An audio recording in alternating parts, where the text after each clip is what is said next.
Hi friends, మీరు ఇప్పుడు చూస్తున్నారు కదా, ఇది హిమాచల్ ప్రదేశ్లోని ఓల్డ్ హౌసెస్ అనమాట. చూసారా? అంటే పాతప్పుడు ఎలాగుండేది అనమాట హౌసెస్. ఓల్డ్ అంటే ఇప్పుడు కాదు,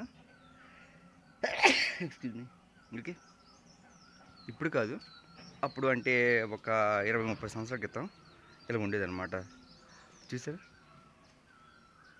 ఇవంతా హిమాచల్ ప్రదేశ్ ఓల్డ్ హౌసెస్. చూసారా?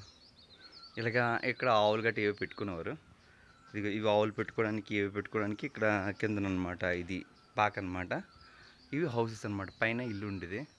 ఆ పైన కూడా ఉన్న వ్యూ కోసం, అంటే జంతువుల నుండి ప్రొటెక్షన్ వాటి కోసమేమో ఆ పైన కూడా ఒక రూమ్లో కట్టుకున్నారు అనమాట. కనిపిస్తుందా?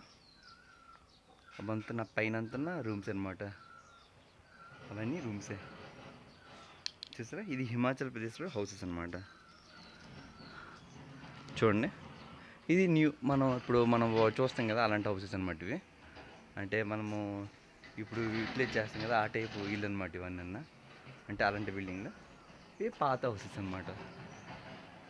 పాత ఇల్లు. చూసా? సూపర్ కదా. అప్పుడు హౌసెస్ అంటే చాలా క్లాసికల్గా ఉండేవి అనమాట. చాలా బాగుండేది కూడా అన్న. చూడండి, అక్కడైతే కన్స్ట్రక్షన్ అవుతుంది, రోడ్ వర్క్ అవుతున్నట్టుంది. ప్రొక్లైన్ వర్క్ అవుతుంది అక్కడ. చూసి మీకు అనిపిస్తుంది కదా, ప్రొక్లైన్ వర్క్. అంటే ఇది పాతప్పుడు రూమ్స్ ఫర్ రెంట్ అనుకుంటా. ఇప్పుడు ఎవరు లేరు ఇక్కడ అనుకుంటున్నాను. చూడండి, మొత్తం పాడైపోయింది, ఎవరు లేరు. అంటే ఎవరు రెంట్కి రావట్లేదు అనుకుంటా. అందుకే ఇది ఖాళీగా ఉన్నట్టుంది ఈ రూమ్స్ అన్న. చూసారా?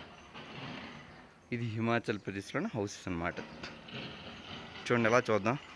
చూడండి, ఇది అగ్రికల్చర్ అనమాట. అగ్రికల్చర్ చేస్తారు ఇలాగా చేసుకుని ఇలాంటి ఇంట్లోనే అలాగ ఉండేవారు అనమాట ఒకప్పుడు. ఇప్పుడు కొంచెం మారింది కదా. చూసారు కదా, ఈ ప్లేట్లు కనిపిస్తున్నాయి కదా, ఈ ప్లేట్లు ఏమో అంటే రూఫ్ టాప్ అనమాట. ఆ పైన వేస్తారు కదా, చూసారు? ఆ పైన రూఫ్, ఆ రూఫ్కి అనమాట. చూడండి, మొత్తం మట్టితోనే కట్టారు ఇల్లంతా. మట్టితో డిజైన్ సూపర్ కదా. చూడండి, నేచర్ ఎంత బాగుందో. అంటే వీళ్ళు వెళ్ళిపోయినట్టు ఉన్నారు ఖాళీ చేసి, అందుకే ఇల్లు పాడైపోయింది. చూడండి, నేచర్ వ్యూ ఎలా ఉందో. ఇంత బ్యూటిఫుల్ వ్యూలో ఇంత చక్కటి ఇల్లు అనమాట. సో నైస్ కదా. Okay friends, subscribe, bye.